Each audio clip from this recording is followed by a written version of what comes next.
Je sais pas si vous avez vu, il y a un journaliste qui a tenté de faire une Pélico 2.0. C'est-à-dire qu'il a mis une annonce pour demander s'il y avait des hommes qui étaient intéressés euh, pour tout bonnement violer son épouse endormie. Et on va voir ce qui s'est passé.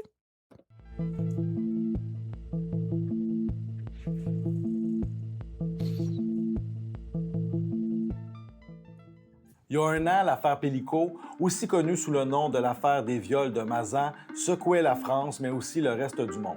Dominique Pélico, l'accusé principal, avait drogué sa femme Gisèle à son insu avant de la livrer sexuellement à une cinquantaine d'hommes. Puis tu sais, ici, on parle d'hommes sans histoire, retraités, occupant des professions ordinaires, qui ont en plus pas mal toutes plaidé qu'ils n'étaient pas au courant qu'ils étaient en train d'agresser sexuellement une femme qui était victime de soumission chimique. Tout ça s'est échelonné sur une période d'environ 10 ans, soit entre 2011 et 2020, et presque tous les accusés ont finalement pris le chemin de la prison, à commencer par Dominique Pélico, qui en a pris pour 20 ans. Bon, cette affaire-là s'est déroulée dans une commune d'environ 6000 personnes au sud de la France. Mais est-ce que ça se pourrait ailleurs, mettons au Québec?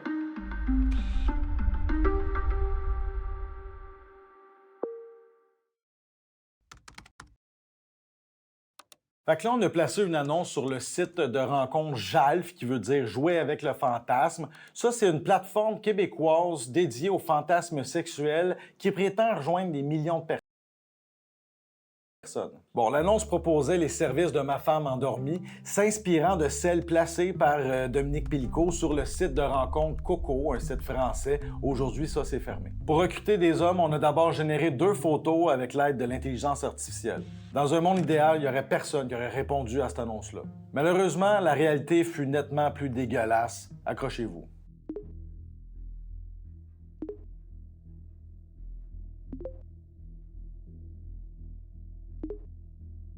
Ah!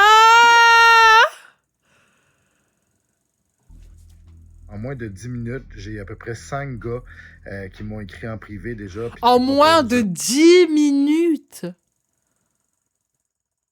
En moins de 10 minutes, je suis sûre que même si je mets un RS3 sur le bon coin à 1000 €, j'aurai pas 5 mecs en 10 minutes qui m'écrivent!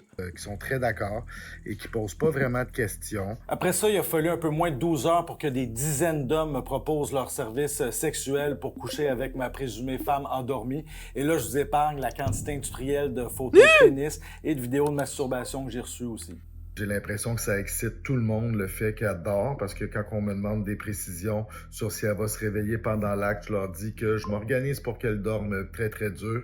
Et ça n'a pas l'air de décourager personne ou d'éveiller aucun soupçon, aucune cloche. Au contraire, on est comme très excités. Et les seules personnes qui m'ont bloqué jusqu'ici, c'est des gens qui sont un peu impatients parce qu'ils trouvent que je réponds pas assez vite à leur goût. Wow. Mais bien honnêtement, je croule sous les demandes. Au moment même où je suis en train de tourner ça, j'ai la page JALF ouverte à côté et j'ai reçu 2 nouveaux messages. En prévision des rencontres avec les hommes intéressés, Dominique Pélico avait des exigences pour pas réveiller la victime, notamment ne pas porter de parfum, pas fumer de cigarette et garder les mains à la température ambiante. J'ai décidé de donner les mêmes directives à certains hommes pour voir si ça allait leur sonner une cloche.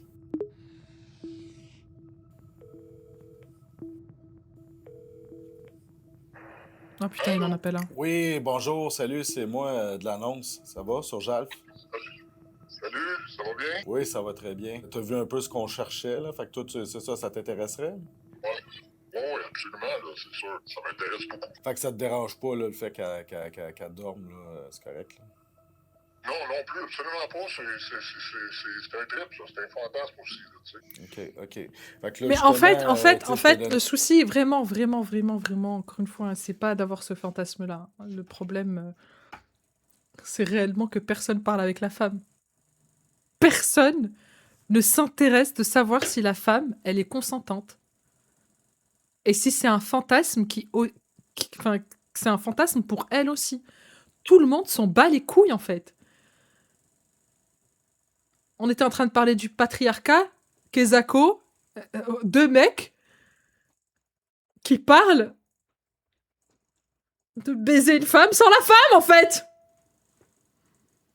Sachant qu'en plus, si elle doit être endormie, Quand est-ce que tu vas lui demander si c'est bon pour elle? Un peu des petites consignes là, pour pas réveiller, avoir les mains température pièce, pas trop de parfum non plus pour pas que ça chale. Là. Fait que ça, c'est correct. Oh, ouais, absolument. Non, aucun problème. Moi c'est ça. Là. C'est quoi que toi tu veux, là? Ce que t'aimes le plus, je vais m'adapter à ça. Là. Sinon, regarde, je vais m'occuper d'elle. Ce rapport à la femme qui dort, c'est la femme qui est inactive, mais c'est la femme qui ne se débat pas, la femme qui ne dit pas non, la femme qui va crouler sous le charme de l'autre personne. Il y a un aspect qui a changé beaucoup, c'est l'accessibilité à la pornographie, à toutes sortes de genres de pornographie. Donc, à force de voir beaucoup de pornographie, il y a comme un phénomène qui peut s'observer, le phénomène de la suétude. Et là, on fait le parallèle avec les gens qui vont développer une compulsion sexuelle, puis qui vont développer certaines paraphilies, c'est-à-dire du nouveau, pour avoir une excitation sexuelle de plus en plus élevée. Il y a certains gens qui sont aux prises avec une paraphilie qu'on appelle la somnophilie. La somnophilie, c'est quand tu vas rechercher le sommeil ou l'inconscience, l'incapacité de se débattre ou d'agir de l'autre personne. C'est ça qui fait peur. C'est une sexualité très unidirectionnelle. C'est moi, mon fantasme, ce que je veux faire, au détriment de l'autre. Et donc là, on a une problématique d'une espèce de misogynie latente.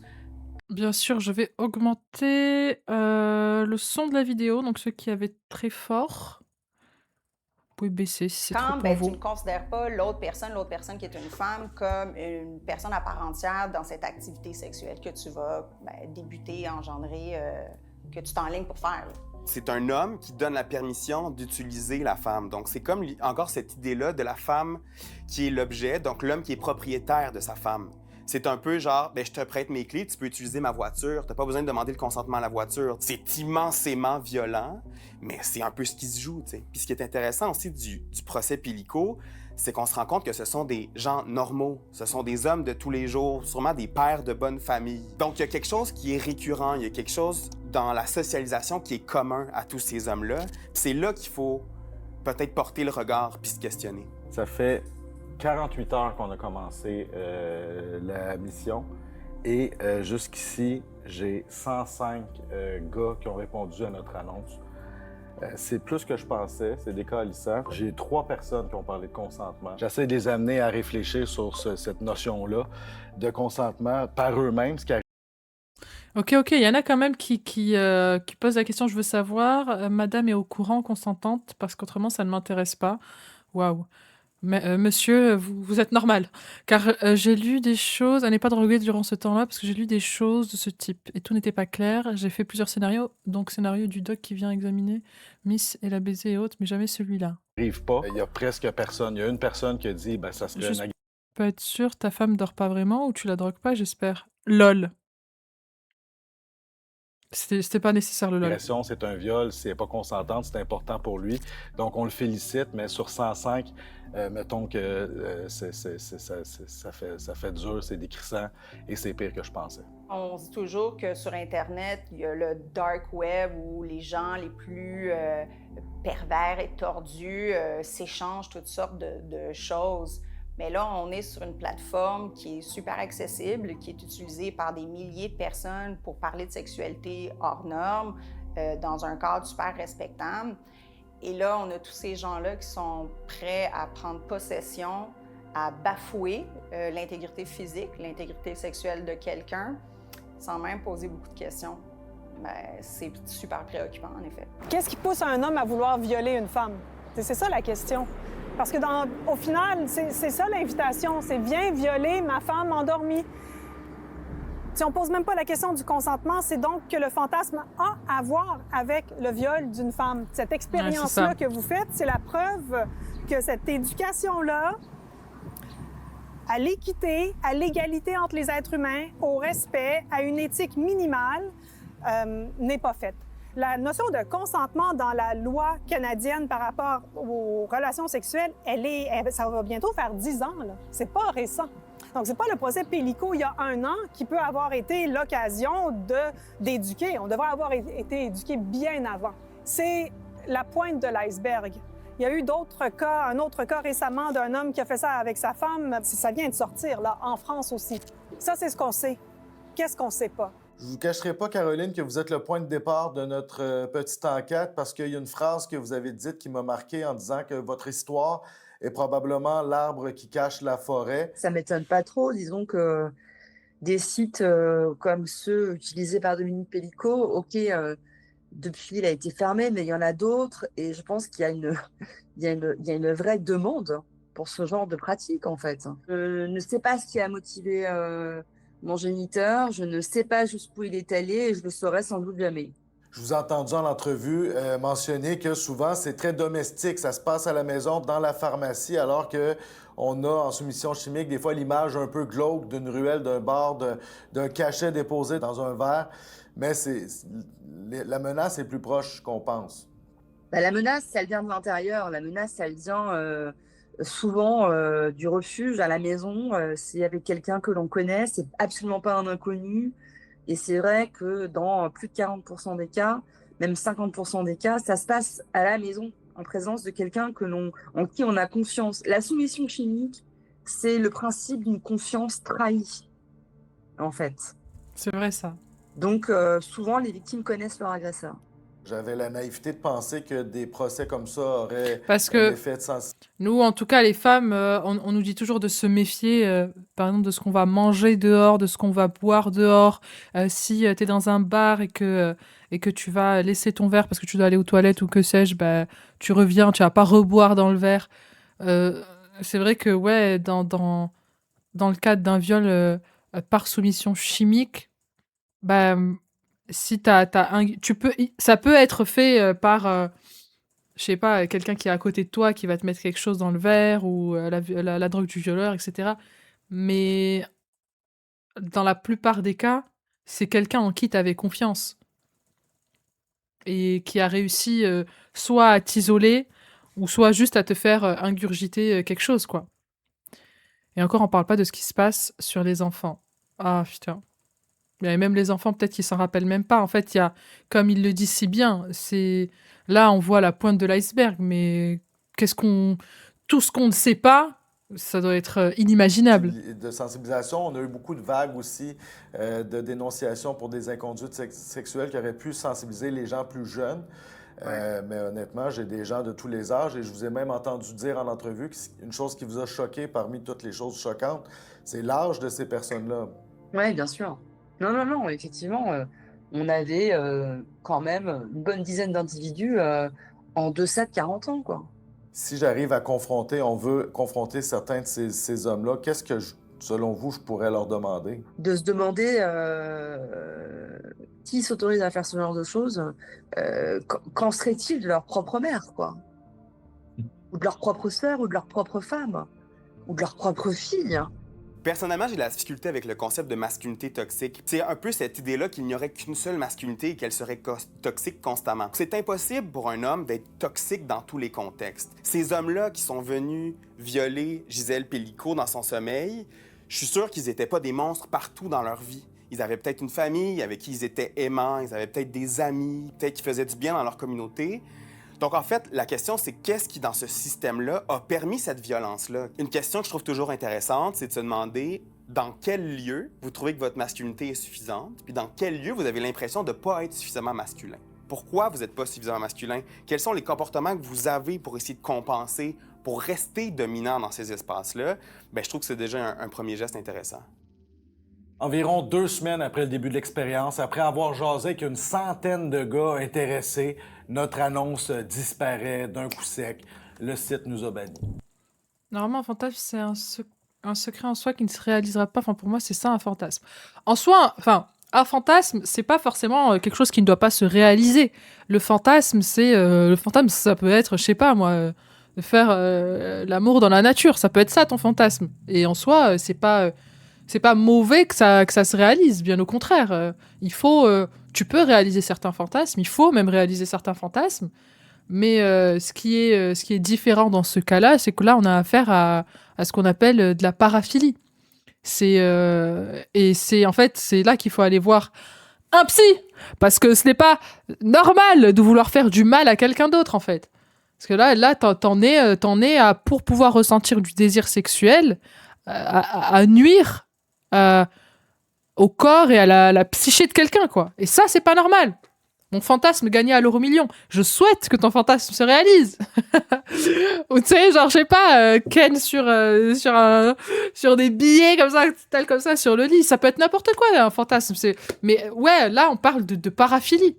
On parle de personnes qui ont une attirance sexuelle pour une femme qui serait inanimée. Là, il faut aller consulter, tu vois. Là, c'est pas normal. Là, non, il faut absolument pas que ça se réalise. Et en plus, le fait que ça t'excite sexuellement, il faut consulter. C'est... À ce moment-là, on se rend compte que le site nous a probablement flagués parce qu'on est incapable de se recréer une annonce à peu près similaire, même en utilisant des vraies photos. On avait écrit à Jalf pour une demande d'entrevue et honnêtement, j'y croyais pas tant que ça. Je pensais que ça s'était perdu, mais on a une réponse même très détaillée. Pour assurer un environnement sécuritaire, toutes les nouvelles inscriptions sont vérifiées manuellement par notre équipe de modération qui assure une présence 24/7 sur la plateforme. Nous encourageons aussi nos membres à signaler tout comportement violent, harcelant ou non consensuel. C'est d'ailleurs ce qui s'est produit dans le cas de votre profil signalé. Donc, on a été signalé le matin du 16 juillet et banni quelques heures plus tard, démontrant que le système de signalement fonctionne efficacement. Honnêtement, je suis rassuré qu'on a été signalé et de voir que c'est des vraies personnes qui font le tri, ça aussi, c'est rassurant. D'ailleurs, ce qu'il raconte, c'est que les membres ayant répondu à votre annonce ont fait l'objet d'une vérification approfondie après bannissement de votre profil et certains ont également été exclus de la plateforme. Évidemment, on a été 2 semaines lâchés lousse là-dedans où on aurait pu mettre en place... C'est bien, c'est une bonne chose, je suis contente. Sans avoir aucun problème, mais mieux vaut tard que jamais dans ce cas-ci. Bon, c'est sûr qu'on aurait aimé ça parler avec quelqu'un au SPVM, voir ce qu'ils font en matière de prévention ou savoir à tout le moins s'ils ont ces gars-là à l'œil. Malheureusement, on a décliné notre demande d'entrevue en prétextant la confidentialité.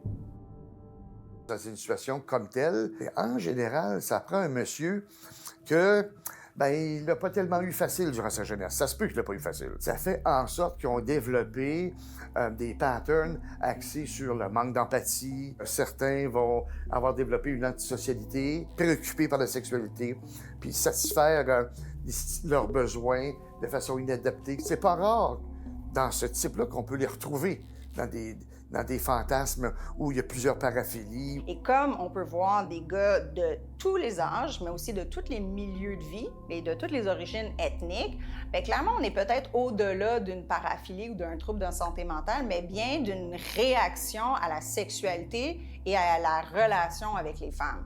Donc, on a peut-être des hommes qui sont insatisfaits dans leur vie sexuelle. C'est peut-être des hommes qui se sont sentis rejetés. C'est peut-être des hommes qui ont une problématique face à une femme qui parle, qui communique, qui refuse, qui a des positions qui peut-être être contraires à eux. C'est peut-être des hommes qui sont insécures dans la vie de tous les jours, qui se sentent en perte de pouvoir ou en perte de contrôle.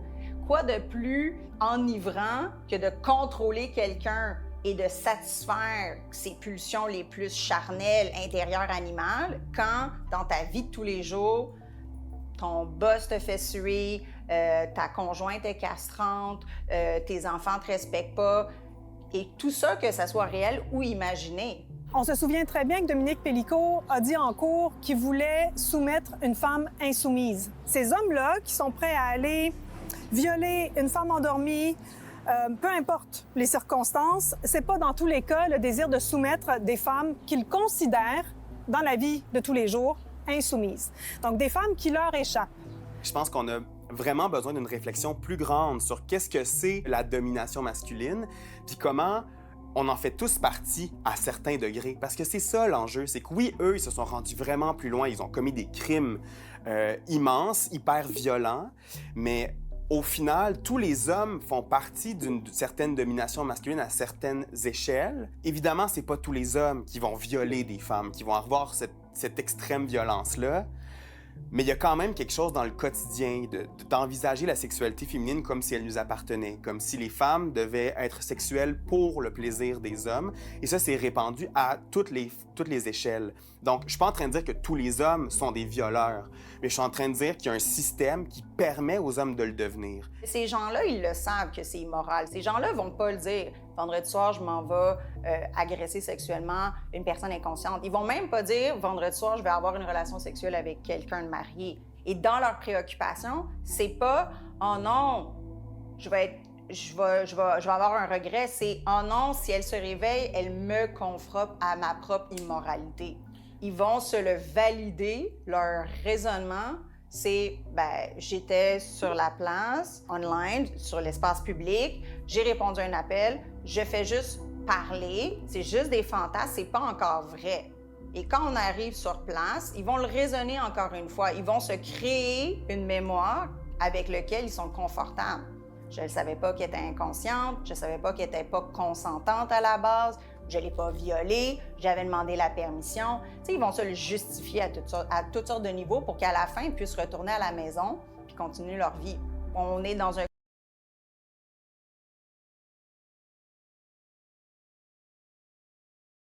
cas de déresponsabilisation, mais aussi de justification personnelle. Les hommes, les recherches le disent, de plus en plus, ils ont de la difficulté à consulter.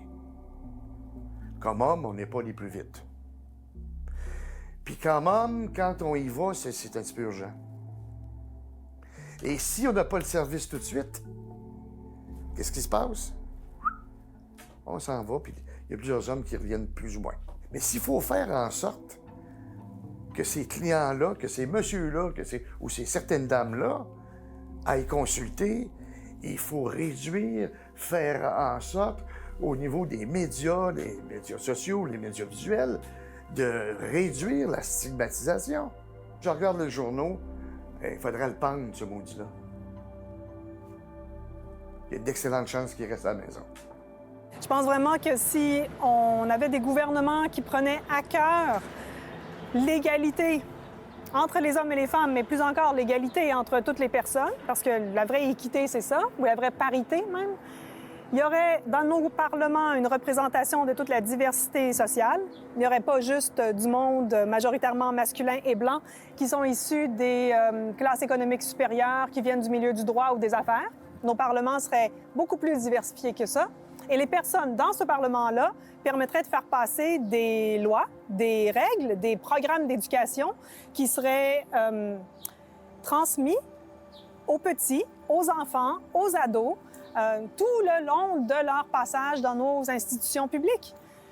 Ce serait ça le vrai moyen de faire avancer les choses. Oh que oui, madame! Vraiment oh, s'y engager.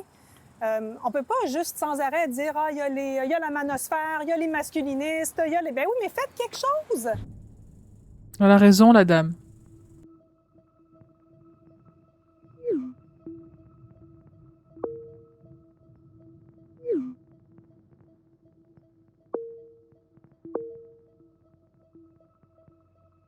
Alors, non, il ne viendra pas. Je vous explique le contexte. Pendant quelques semaines, on a parlé avec des gars. Le but dans tout ça, c'était quand même de donner des rendez-vous à ces gars-là pour essayer de les confronter et de comprendre ce qui se passe entre leurs deux oreilles avant de vouloir aller coucher avec une femme endormie.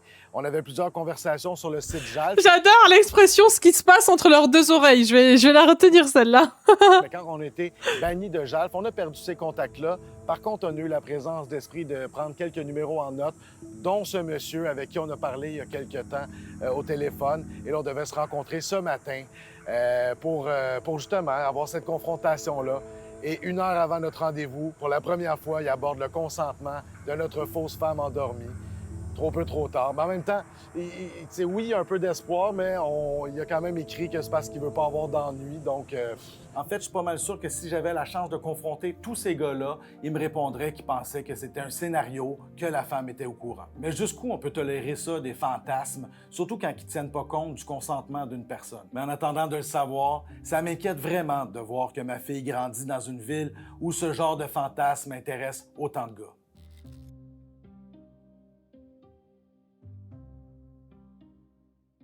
Les amis! Bah, franchement, GG à eux, hein. Ouah, putain, à chaque fois que j'enlève mon casque, je suis choquée du niveau, de la tonalité de ma voix. Non, pas les amis, si, les amis! Les amis, je sais que j'ai pas commencé très tôt, parce que cet après-midi, en vrai, j'étais très occupée. Hyper intéressant, merci beaucoup. Merci à la personne qui me l'a envoyé. De toute façon, j'avais vu, je crois que c'était Simone Média qui avait retranscrit un peu ce que disait ce petit docu qui a été fait par Urbania, je crois, si je dis pas n'importe quoi. Et je savais pas qu'en fait ils avaient fait tout un reportage et tout filmé. Donc quand j'ai vu qu'ils avaient filmé et tout, je me suis dit on va aller voir ça de suite. C'est Savoir Média qui ont fait. Ouais, c'est la production c'est Urbania. Ok. Et le journaliste c'était Hugo Meunier de GGAE. Comme quoi l'affaire Pélico n'a pas servi ça a servi à mettre en avant ce genre de pratique pour nous, féministes. Mais ça n'a pas servi à ces personnes qui pour moi sont malades. Et le problème c'est que si elles se l'avouent pas, elles vont continuer. Et si elles sont pas suivies, elles vont continuer. C'est quoi le nom du docu? Si vous voulez, de toute façon, je vais voir si ça passe sur YouTube pour vous remettre la rediff.